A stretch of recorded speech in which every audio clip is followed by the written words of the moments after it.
भारतामध्ये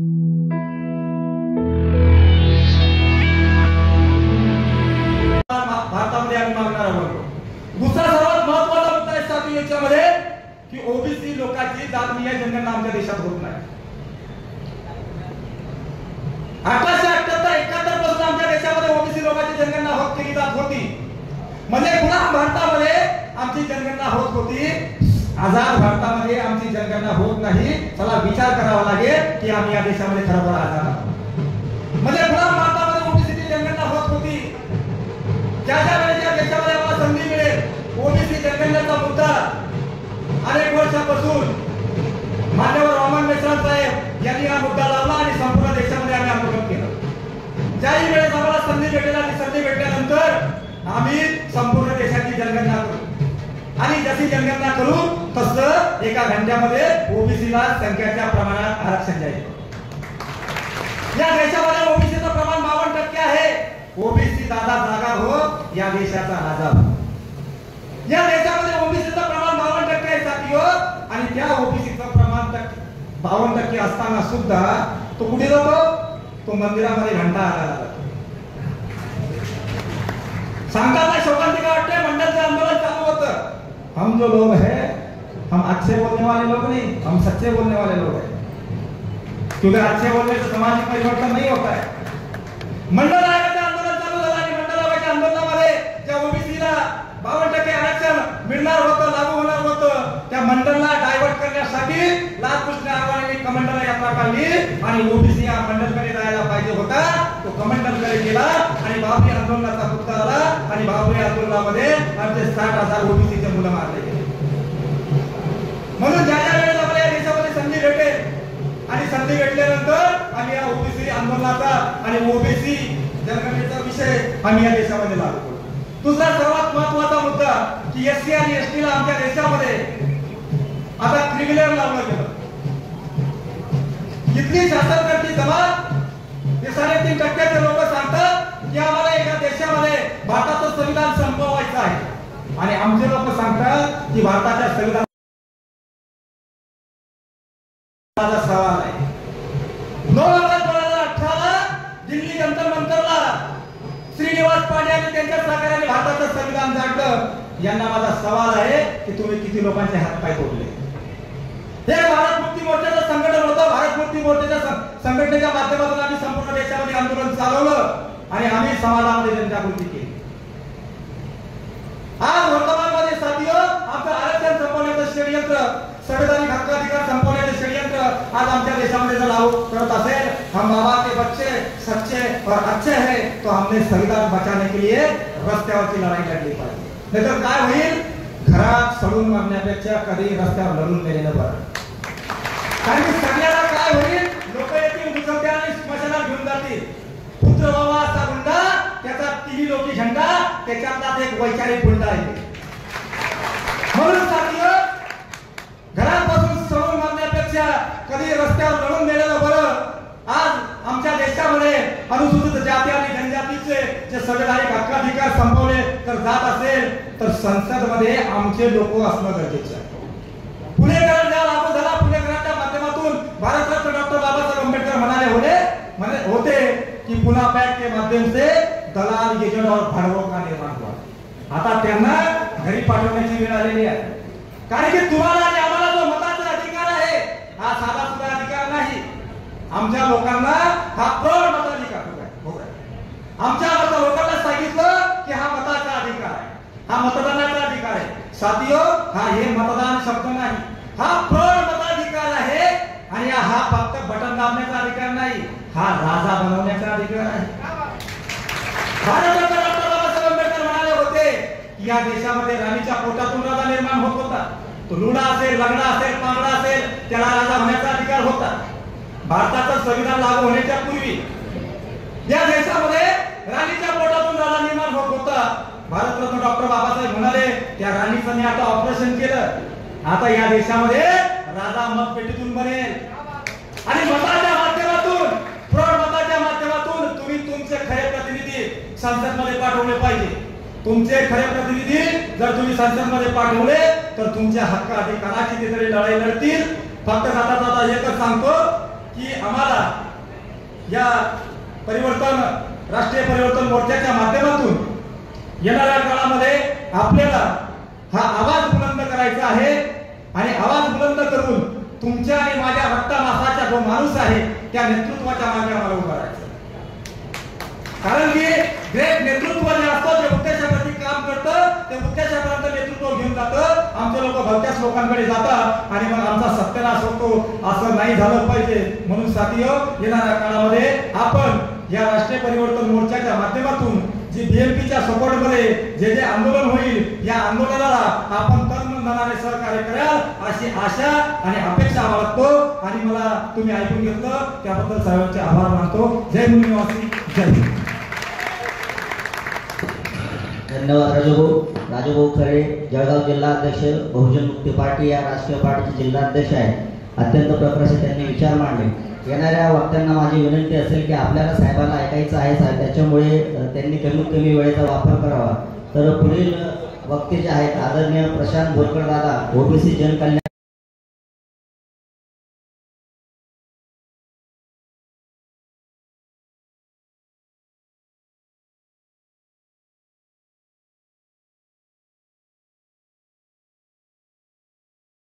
संघ प्रदेशाध्यक्ष महाराष्ट्र राज्य यांना मी विनंती करतो की आजच्या विषयाला अनुसरून ते आपले मत व्यक्त करतील.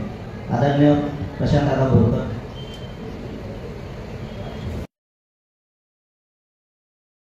आदरणीय व्यासपीठ,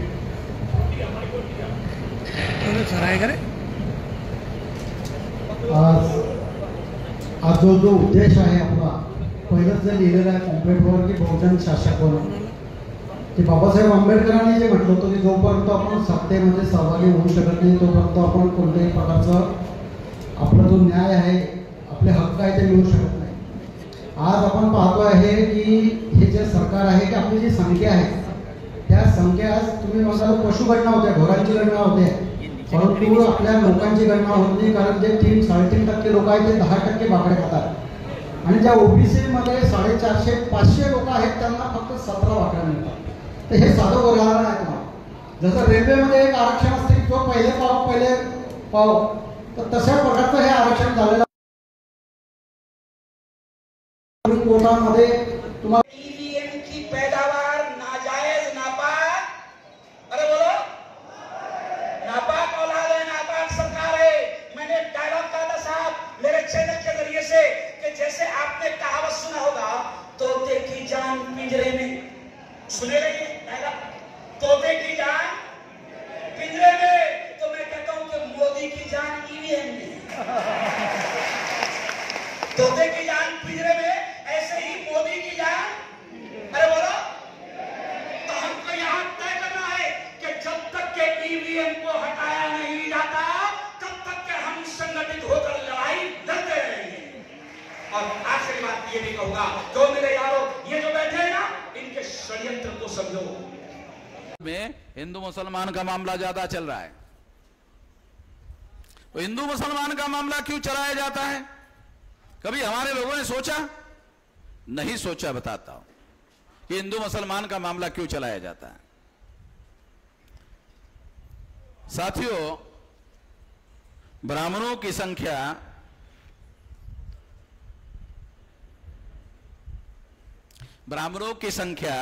इस देश में 3.5% है. ब्राह्मणों को मालूम है कि हम 3.5% वोटों के आधार पर चुनाव नहीं जीत सकते. इसलिए ब्राह्मणों ने क्या किया, एक तरीका ढूंढा. वो तरीका है कि अगर एससी एसटी ओबीसी के लोगों को मुसलमानों से लड़ा दिया जाए, भिड़ा दिया जाए, तो ये सारे हिंदू बन जाते हैं, प्रतिक्रिया में हिंदू होते हैं. फसाद होता है, फसाद के पहले जो एससी एसटी ओबीसी रहता है, फसाद के बाद हिंदू हो जाता है. इसका मतलब है हिंदू नहीं है. एससी एसटी ओबीसी हिंदू नहीं है, वो प्रतिक्रिया में हिंदू हो जाता है. वो प्रतिक्रिया में हिंदू हो जाता है. मुसलमानों के विरोध की जो प्रतिक्रिया है, उस प्रतिक्रिया में हिंदू हो जाता है. एक ये बात है. दूसरी बात क्या है, मुसलमान उन सब लोगों को हिंदू कहते रहता है. जो भारत का जो मुस्लिम है वो SC ST OBC को हिंदू कहते रहता है। जितना ब्राह्मण हिंदू नहीं कहता उतना मुसलमान हिंदू कहता है। तो कभी कभी तो मुझे डाउट होता है कि RSS के लोगों से ज्यादा मुसलमान RSS का प्रचार तो नहीं कर रहे। बहुत बार मैं ऐसा आइसोलेशन में सोचते रहता हूं कि ये मुसलमान RSS का इनडायरेक्टली प्रचार तो नहीं कर रहे।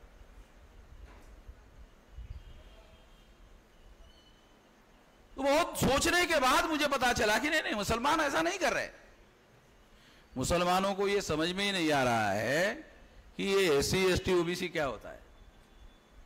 ये जो हजारों सालों की व्यवस्था है, इसका मुसलमानों की लीडरशिप के द्वारा जो अभ्यास होना चाहिए था, पाकिस्तान बनने के बाद अभ्यास करने वाले मुसलमानों के लीडर पाकिस्तान चले गए, तो मुसलमान लीडरलेस हो गया और मुसलमानों का आजाद भारत में कांग्रेस नेता हो गया।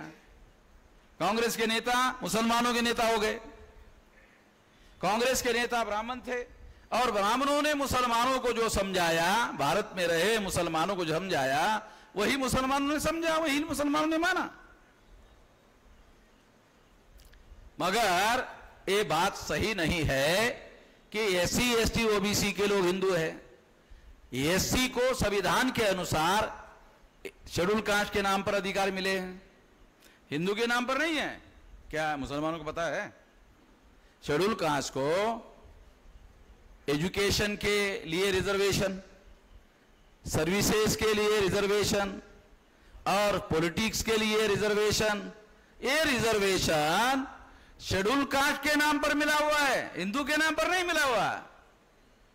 शेड्यूल ट्राइब को शेड्यूल ट्राइब के नाम पर मिला हुआ है, OBC को OBC के नाम पर मिला हुआ है। ये अधिकार हिंदू के नाम पर नहीं मिला है।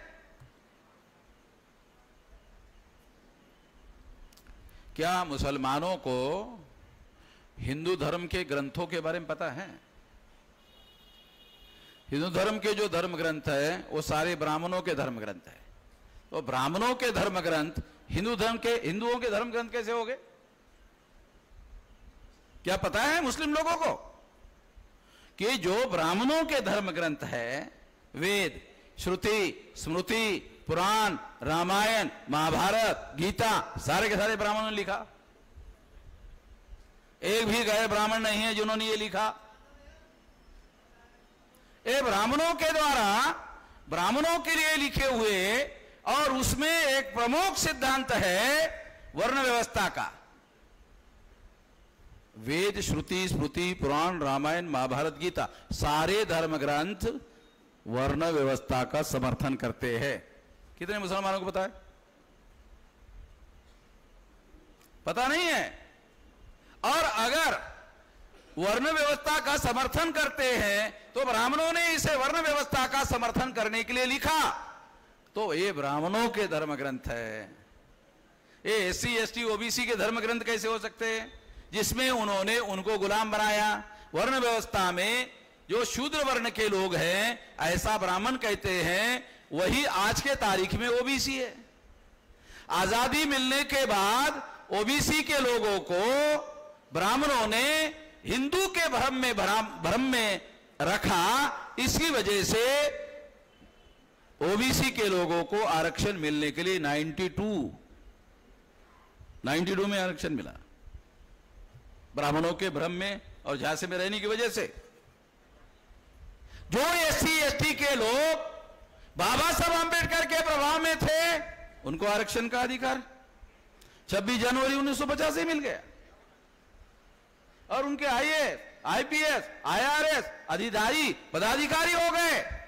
जब OBC ने देखा, अरे ये शेड्यूल कास्ट, शेड्यूल ट्राइब के IAS, IPS, IRS अधिकारी हो रहे, तो देखा देखी, फिर उनको लगा, फिर उन्होंने सोचा, फिर उसके बाद मंडल कमीशन के माध्यम से OBC के रिजर्वेशन का मामला खड़ा हुआ। जब दिल्ली में काशीराम जी ने OBC का मंडल कमीशन लागू करने के लिए बहुत बड़ी रैली आयोजित की, उस रैली को विफल करने के लिए कि OBC उस रैली में नहीं जाना चाहिए, विश्वनाथ प्रताप सिंह ने मंडल कमीशन लागू कर दिया। तो OBC को भी काशीराम जी की वजह से ही रिजर्वेशन मिल गया है। पता है? पता ही नहीं किसी को। हम तो लड़ाई लड़ रहे हैं तो हमको तो डेट वाइज मालूम है, हम तो कॉन्शियस लड़ाई लड़ रहे हैं, प्लानिंग बनाकर लड़ाई लड़ रहे हैं, इसलिए हम इस बात की जानकारी रखते हैं। तो ये सारे जो लोग हैं हमारे SC ST OBC के, जिनकी संख्या 74.5% है, ये लोग इस देश में जागृत हो रहे हैं, ये जागृत हो रहे हैं और इनको अपने वोट का वैल्यू समझ में आ रहा है। जैसे ही इनको वोट का वैल्यू समझ में आ रहा है, वैसे ही ब्राह्मणों को लगा अरे ये तो जागृत हो रहे हैं तो अपनी सत्ता बना लेंगे, दिल्ली में इनकी सत्ता आ सकती है, वोट तो है ही है इनका, जा करके बस डालना है तो बटन दबाना है, कुछ करना ही नहीं, चाकू छुरी बंदूक गोली कुछ चलाना ही नहीं है, केवल बटन दबाना है। और देशव्यापी सारे देश भर में ये आंदोलन चल रहा है और सारे देश भर में जाकर ये बात हम लोग बता रहे हैं, समझा रहे हैं। डेली इस तरह के कार्यक्रम सारे देश भर में हो रहे हैं और लोगों को इसके बारे में जागृत किया जा रहा है। तो ब्राह्मणों को लगता है कि हाँ ये होगा, ये आज नहीं तो कल, कल नहीं तो परसों होगा।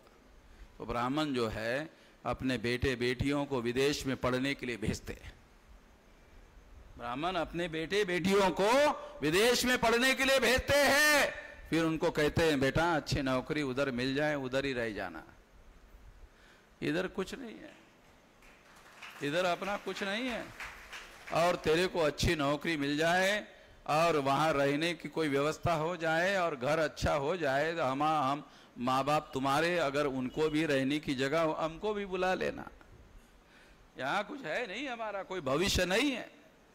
वो जा रहे, उनको मालूम हो रहा है, लोग जागृत हो रहे हैं, लोगों को मालूम हो रहा है। जब अंग्रेज विदेशी थे लोगों को मालूम हो गया, अंग्रेजों के विरोध में लोगों ने आंदोलन किया कि तुम विदेशी हो, भारत पर राज नहीं कर सकते, ब्राह्मण विदेशी है, ऐसा लोगों को मालूम हो रहा है। अभी मेरे मिसेस ने मोबाइल में मुझे अभी आते आते एक चित्र दिखाया, एक 6 महीने का बच्चा दूसरे 6 महीने के बच्चों को कह रहा है और तेरे को कुछ पता है? वो बोलता नहीं, ब्राह्मण विदेशी है। 6 महीने का बच्चा, 2 बच्चे हैं तो 6 महीने का बच्चा वो दूसरे बच्चों को बोल रहा है तेरे को कुछ पता है? पता नहीं क्या? ब्राह्मण विदेशी है। तो ब्राह्मण को समझ में आ रहा, 6 महीने वालों को भी मालूम हो रहा है अपना तो कोई भविष्य है नहीं भैया।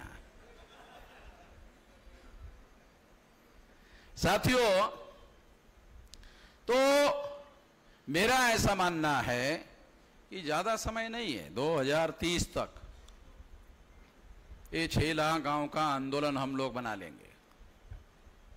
18 साल 4-5 महीने की मेरी उम्र थी तब से मैं ये काम कर रहा हूँ, अभी मेरी उम्र 67 चल रही है, तो लगभग 50 साल से ये लड़ाई लगातार लड़ रहा हूँ, 50 साल से। और अभी भी मैं ऐसे टाइट में ही खड़ा हूँ। ये लड़ाई जो है मैदान मैंने अभी छोड़ा नहीं है, ये अभी भी मैं इस लड़ाई को लड़ रहा हूँ और इस लड़ाई को ज्यादा अब समय लगने वाला नहीं है। 2030 तक ये आंदोलन 6 लाख गांव का आंदोलन हो जाएगा, ज्यादा नहीं। जितने लोगों ने तालियां बजाई उतने लोगों ने भी डिसाइड कर लिया तो पहुंच जाएगा।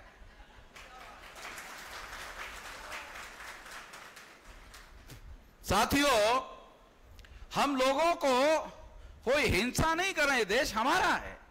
हिंसा के द्वारा हम अपने देश का कोई नुकसान नहीं कराना चाहते, हम कोई चाकू छुरी बंदूक गोली नहीं चलाना चाहते। ऐसा नहीं कि हम नहीं चला सकते, चलाने का तो काम हमारे लोग करते रहते हैं। मिलिट्री में 98% हथियार तो हमारे लोग चलाते हैं। जो कमांडर है वो ब्राह्मणों के होते होंगे मगर फौजी तो हम ही होते हैं।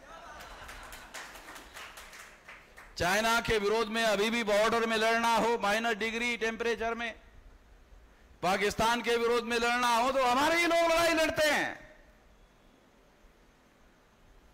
तो लड़ाई तो हम लोग लड़ते हैं, मगर हम लोगों को कुछ बातों की जानकारी समझाना जरूरी है। वो कौन सी जानकारी? अभी बहुत हो गया दूसरों की लड़ाई लड़ते लड़ते, दूसरों की लड़ाई लड़ रहे हैं। कभी कांग्रेस के नाम पर ब्राह्मणों की लड़ाई लड़ रहे हैं, कभी बीजेपी के नाम पर बीजेपी की लड़ाई लड़ रहे हैं। अपनी लड़ाई लड़ने का शऊर अभी हमारे लोगों में पैदा नहीं हुआ, वही पैदा करने का अभियान हम लोग चला रहे हैं। हमको अपना लक्ष्य निर्धारित करना चाहिए, उस लक्ष्य को पूरा करने की विचारधारा होनी चाहिए और उसको पूरा करने का प्लानिंग होना चाहिए और उस प्लानिंग को 24 घंटे अमल में लाने के लिए काम करना चाहिए। 2030 तक ऐसा करोगे और रिजल्ट आ जाएगा, ज्यादा नहीं।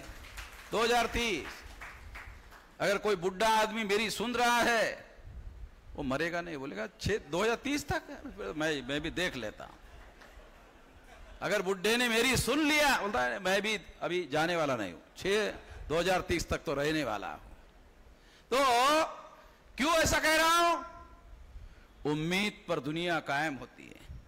कभी कभी कोई आदमी डेथ बेड पर होता है, मरने के बेड पर होता है और अपने रिश्तेदारों को कहता है कि मेरा बेटा दिल्ली में नौकरी करता है, जरा बोलो मैं आखिरी बार एक बार उसको देख लेना चाहता हूं। तो वो आने तक मरता ही नहीं है, मालूम है ना? मैं तो जानता हूं, वो जब तक नहीं आता है तब तक जिंदा ही रहता है, आखिरी तक जिंदा रहता है। और जब आता है और देखता है आ गया, हाँ बस हो जाए, वो अटका हुआ रहता है। उम्मीद पर दुनिया कायम है। ये दुनिया है उम्मीदों पर टिकी हुई है। उम्मीद होनी चाहिए, आशा होनी चाहिए। निराश आदमी आत्महत्या करता है। जो आशावादी है वो बदलाव करने का काम करता है, परिवर्तन करने का काम करता है। जो हमारे साथ आते हैं वो आशावादी हो जाता है। बोलता 6 साल, अरे मैं बुढ़ा हूं मगर फिर भी मैं अभी जाने वाला नहीं हूं, मैं भी देख लूंगा। 9 अगस्त 1942 को गांधी जी ने क्विट इंडिया मूवमेंट चलाया था, भारत छोड़ो आंदोलन चलाया था। और जब भारत छोड़ो आंदोलन चलाया था तो 1942 की बात है, उसके कुछ ही साल बाद आजादी मिली। हम लोग भी एक क्विट इंडिया मूवमेंट की तरह तैयारी कर रहे हैं। गांधी जी ने भारत छोड़ो आंदोलन चलाया था अंग्रेजों के विरोध में। हम ब्राह्मणों को कह रहे हैं केंद्र की सत्ता छोड़ दो। अगर सुरक्षित रहना चाहते हो भारत में, अगर सुरक्षित रहना चाहते हो, नहीं तो तुम्हारा जीवन खतरे में पड़ेगा। तुम हमारे भूमि पर काबिज हो तो उसको आजाद करने के लिए हमारे लोग मरने से पीछे नहीं हटेंगे। तो इसलिए कह रहा हूं कि ये जो केंद्र की सत्ता है, जो पॉलिटिकल पार्टी के नाम पर उन्होंने एक्वायर की है, काबिज की हुई है,